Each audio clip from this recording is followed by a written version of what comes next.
Chris is going to give us our track walk. Let's go. We're going to do our track walk. Well, please, mental Chrissy, interject as anything that you think of as we go along here, because I just go off on a roll. Chrissy said, mind the blend line. She's absolutely right. Mind the blend line. When you're coming onto the track, this is very simple. Stay all the way on the shoulder until turn 1. That's it. If you are coming down the straight, do not cross the blend line and go into that very far right lane, even though you're totally going to win by passing those people that were on the left. No, you're not. You're just making it more dangerous for people. Yeah, because of people like that. It's why we got spun out at 115 going down that straight once. Fortunately, didn't hit anything else, but that's not a good setup for success for anybody. So as you're going down the straight, notice that it's not straight. It's definitely not straight. There's a solid kink kind of right before the blend line starts. And it also kind of tightens up there. And that's a place where people get squeezed a lot. So be mindful of your position there and that you're not going to get squeezed off by someone. And also that you're not the person doing the squeezing. Leave a lane. Make sure there's enough room for everybody. Watch your mirrors if you're a car that is typically getting passed. And if you're a passer, make sure that there's enough room for you to get by. Because if you're going fast enough, you'll just get by later. It's okay. But there's a lot of sketchiness that happens at that little kink right there. So be careful of that on the straight. Of note, on the straight, as you're coming down the straight, past track on, the track has elevation change. It goes up significantly there. To the point where it will really help your braking zone if you're braking in the uphill part of that track.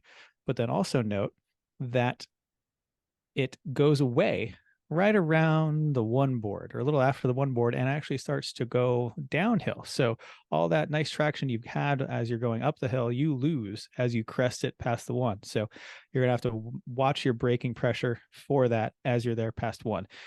Usually braking around the 3 gets you off the gas for the turn in for 1. I usually stop braking a little after the one board if you're not going to trail the brakes. Otherwise, this is a perfect trail the brakes corner. If you don't, you're not good at trail braking, if you even want to practice it, this is a perfect corner to trail your brakes into because it lets you carry a little more speed at the end of the straight. And you've got room going into turn 1 to be able to do that. So give it a try. Now, turn 1. I love this corner of all the tracks we go to and everything we do. This one, it really does. It's very simple to get through safely. But if you're trying to really work on your racecraft, this is a corner to practice it. And you can start separating the people who understand how to drive through a corner versus the people who understand how to drive through this corner. Yeah.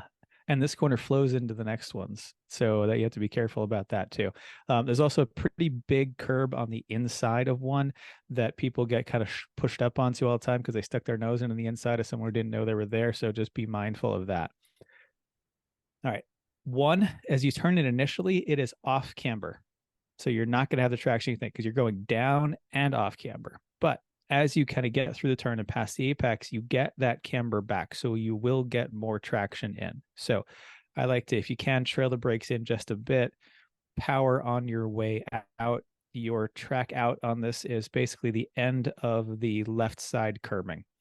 And if you go a little too far, there are some pretty solid ditches there. If you put your Honda Civic off there, it will tear the splitter half off. Consumer advice. Turn 2 is really just an extension of 1 and a setup for 3. Get through it however you're going to get through it. If there's no one around you, I like to track out about 2/3 of the way and then come back to the right all the way for 3. If you are passing people, this is a decent place to pass people as long as you can get on their left and they see you well before they're going to turn in for 3.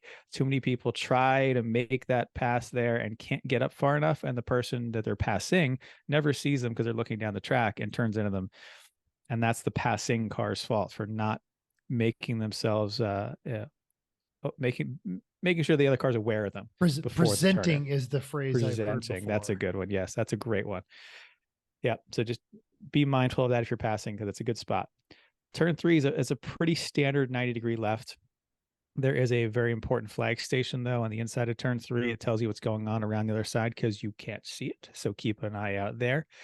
Now, it is slightly off camber on the outside, so watch out for that. And it goes uphill kind of right after you're out of 3. It's also a little hard because you can't see through the corner all the way, so you kind of have to visualize it to keep your speed up through there.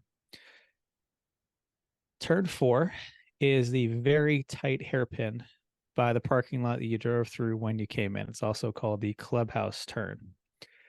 I've tried a few different lines here. I think the fastest is a single apex late, like 2/3 of the way around the corner, and then you kind of push wide on track out. But realistically, in traffic, pick a lane. There's going to be essentially 2 lanes going through this corner at any time. As you're coming on the straight between 3 and 4, you're eyeing the traffic ahead of you and saying, all right, where's the car that's going to hold everyone up? That's the lane I don't want to be in. And you pick the other one. It's really how it goes. But if there's no one there, you're slowing way down here, and as it's uphill coming into the corner, you can slow down pretty quickly. But again, like turn 1, once you pass a certain spot, the track actually starts to level off and then go downhill. And it's when you do a track walk there, you can see all the rubber that starts right around that of people who have been braking hard coming up with the uphill. And as soon as they lose the pressure of the hill, their brakes lock up. It's amazing how that works. So you have to reduce your braking pressure as you get to that point and plan for it. Is it my imagination, or is the track like very wide there and then narrows again very quickly? Because you mentioned that there's 2 clear lanes, and that's the one you're picking there. But so many times I've ended up in that corner with 3, and I'm going, oh, this has gotten ugly. Yeah. It tightens up kind of in that corner. It's like a funnel coming into the corner. There's plenty of room for people to wash out wide, and then as you come around the corner, it tightens right up a bit. But there is some runoff curbing. I don't recommend you go on it. It's not real friendly curbing. And then there's some gravel beyond that, but it's there for safety, but don't use it. I think it might even kind of kick you back onto track a little bit. Yeah. End of braking on this I like is just after turn in to try to get some weight on the nose to get that car around that corner, because you need it because it's such a tight corner. This is a second gear corner for a lot of cars, so third for others. Okay, 5 to 6. This is under the bridge, and there's technically 2 corners, but they have to be taken as one. I've done it a few different ways, and it really depends on the traffic and your car. The biggest thing about this, though, is you need a very, very late apex in turn 6. As it goes off camber, once it hits the oval. As soon as you hit that oval, boom, it just falls off on the camber. You lose a lot of traction. There is a patch of pavement on the inside on the left. It's a triangle. I think it's fairly new. We call it the Dorito. The Dorito should be your apex. If you apex on the Dorito, you'll be fine. That's all right. Make sure you apex at the Dorito.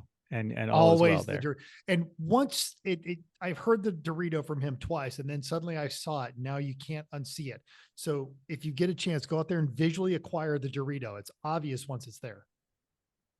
If you walk over the bridge, you might be able to, you can see it from the bridge. So even if you're not on the track, you don't want to do a track walk. If you walk from one side to the other, you should be able to see it. Yeah. Yes. Because the problem becomes if you don't track out, or if you don't apex that late, you end up just washing out wide into the next corner, and there's a tiny bit of curb, and then it's just big dirt ditch. So like car destroying ditch. It really is. So yes, if you early apex, you're in big trouble to go out there. And so there's you learned, you see someone who's going to early apex, it really helps you set them up for a pass, because you know they're going to end up washing out, and you can get them. Shoot right up the inside. Yeah. Mm-hmm. So there's 2 ways through this corner. And we've already talked about it's important either way that you end up at that apex. But you can either just kind of come in wide, gradually tighten up and hit your apex. Or I've done this as a double apex, like a V too, where come in, Metzel, if you move the map over a little bit to the left. So come in on a V from the left, hit the apex on the inside as you're coming into the corner. Yeah, right about there. and then go out under the bridge will kind of be the very base of your V, and then tighten it up as you go back around out of the other way. Sometimes in traffic, you just end up kind of stuck on an inside lane or an outside lane. Okay, so be it. The key to remember is late apex because of the loss of camber as you're coming out, and just watch for passing opportunities for people who are doing it wrong, because there's a lot.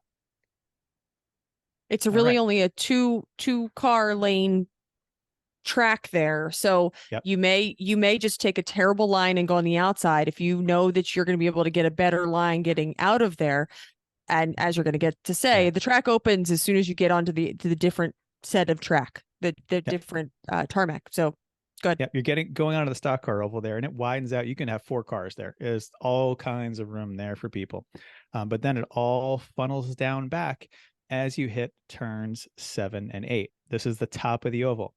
Essentially, there are 2 lanes going through this again, an inside and an outside. I've tried it a bunch of different ways. In our car, taking the outside line is faster when there's limited traffic. And by outside line, I mean there's always a line of cones. Stay up on the banking until you're about at the cones. Brake on the banking, turn in hard on the banking, ease off your steering when you hit the bottom, because again, you lose all that camber, and then roll into your gas. Your apex is about 2/3 of the way through the corner. But that's faster if you're using the banking and loading the suspension correctly as you go through it. And it's going to require you to have some different steering inputs as you're going through because of the different pressures. But in our cars, that works a little better. The other way is go all the way to the inside and hug the inside of the track all the way around. And if you watch your traffic going in, you'll see which lane ends up best. But sometimes there's 3 lanes going in, and it's going to have to come down to 2. So find out where the best spot is going to be. And I would humbly add, because they do set up cones towards the top of the oval, and on a good day, they'll last 1, maybe even 2 laps before they they last pretty well. Oh, they do. They last pretty more than most places. Not like New Hampshire where they're all gone immediately. Yeah. These ones last fairly well because there's not really much kicked. They do sometimes. I've seen them get scooped up by cars and end up in radiators, and not busting radiators, but clogging space, especially if you. It's kind of like the first ones as you're coming into the banking, and maybe the last ones. But for the most part, the ones, they're really up high. You shouldn't be up there. Like that. No, you shouldn't. Don't go up there. If somebody else goes up there and they knock one of those cones, then now it's in the middle of the track, and just keep an eye out. Yeah, they're usually pretty good. Now, as you're coming out of this corner, there's a big bump. So that in the pavement seam between the oval and the road course. And that's kind of in a spot where a lot of people. No, you were wrong. No, you were right. Go up. Back you were. There's a big bump there, and there's there used to be some yellow paint, and you can see on the yellow paint where the big bump is, and it's where all the black marks are where people have hit it.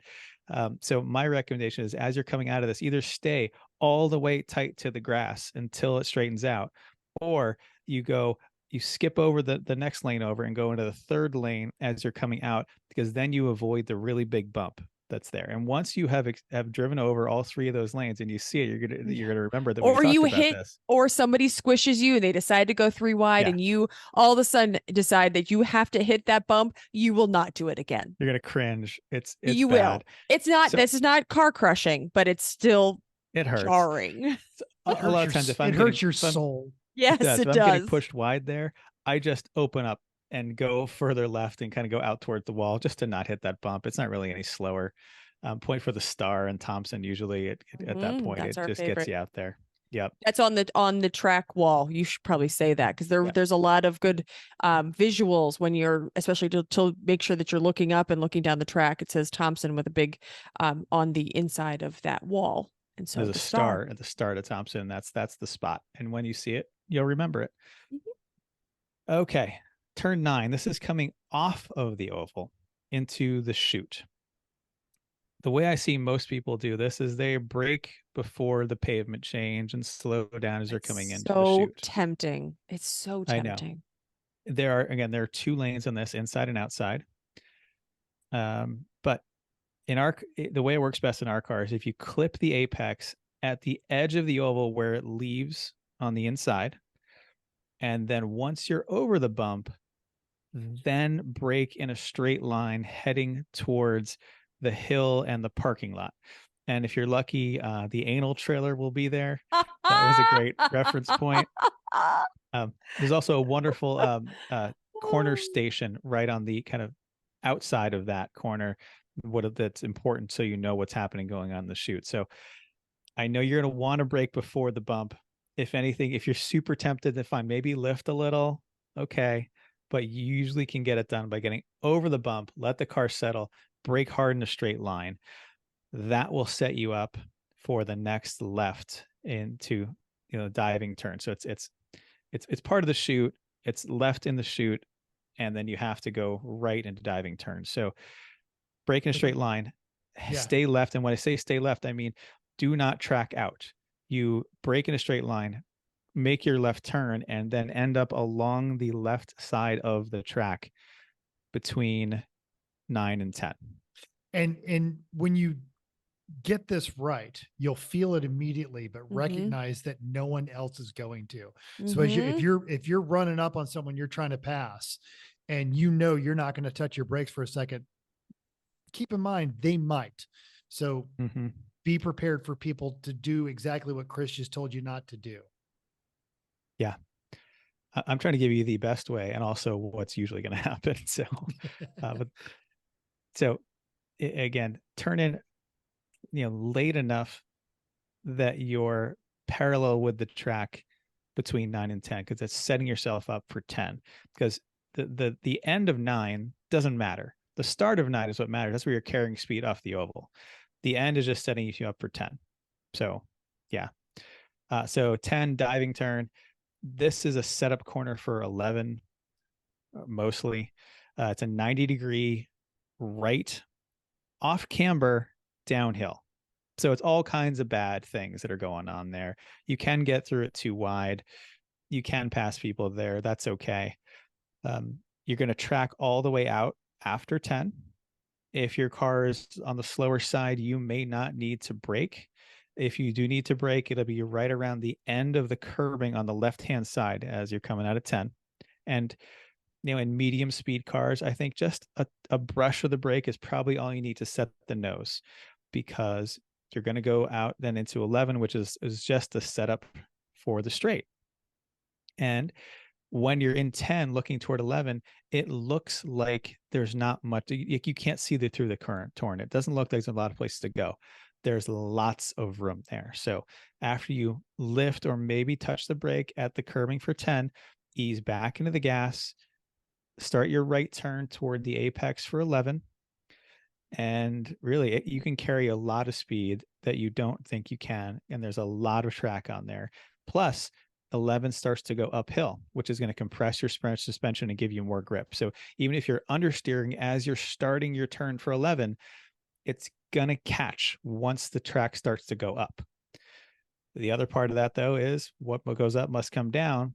There's a crest of the hill right there. I've seen lots of people go over the crest of that hill, not straight, still loaded up. They get a little squirrely as they crest that hill when the suspension is no longer compressed. So do what you can to get straight before you go over that hill. But watch out, because on the other side of the hill, the track tightens up. And all of a sudden, I see people over in the grass on the left-hand side because they didn't have the turn done before the hill. So that's the best thing you can do for safe for 11 is get your turn done before you crest that hill as you're going onto the straight. And then you're on the straight. If you're going to track out, if you're going to go off the track, it's immediately on the right. And then Chrissy. So at the top of that hill, it is concerning because it's blind. You can't really see where the end of that track, where you're going on the track. If you were all the way to the left-hand side when you're going over there, you may run out of track. There is not much track over there. So I'm going to say that when we were there last year, there is usually a mark on the pavement in the middle of the track that if you hit that mark, I think it's like paint. Am I wrong on this? Right? There is a mark on the middle of that pavement, right at or it's either at the crest of the hill or it's right before the crest of the hill. And I use that as you're not supposed to be looking down, but if you're looking out, you're seeing turn one, which is scary and far away. So don't look that far. But if you at least to be able to line yourself up and close to that line, and again, this is last year and years past, but I think there's something on the track that will give you some kind of marker to know that you are, that you're in a good space to be close to where that track is coming, where to be in the middle of the track and actually have track when you get over that hill. Second, also at the crest of that hill, there is a flag station. That flag station is very important because it will tell you everything. That guy is very concerned about what is happening, hence Blind Hill. Sometimes the track will back up furiously on the straight air quotes.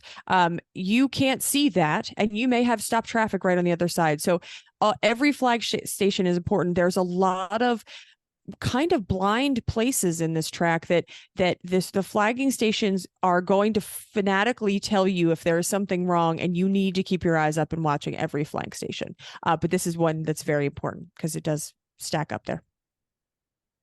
Absolutely. Although, as I say, this one's very important. I'm like, well, there's one in diving turn that if something is going down the hill, you can't see that. There's one that is right on the other side of the oval under the bridge because you can't see what's on the straight. So really, there because you can't see. Right. Yeah, the one in turn one is not quite necessary because you can kind of see what's going around up to 2, but still 3, you're going to need to see what's going on. The one that's in the clubhouse turn can see all like a 360, so they'll be able to tell you what's going on the other side of the track. So all of them are really important, but there's a couple that are super important. Yep, it's a fun track. There's definitely some idiosyncrasies you need to be aware of, and hopefully this reminded you what those are. But play nice. We're all here to have a good time. No one wants a car crashed. Don't be that guy. Don't be that guy. No.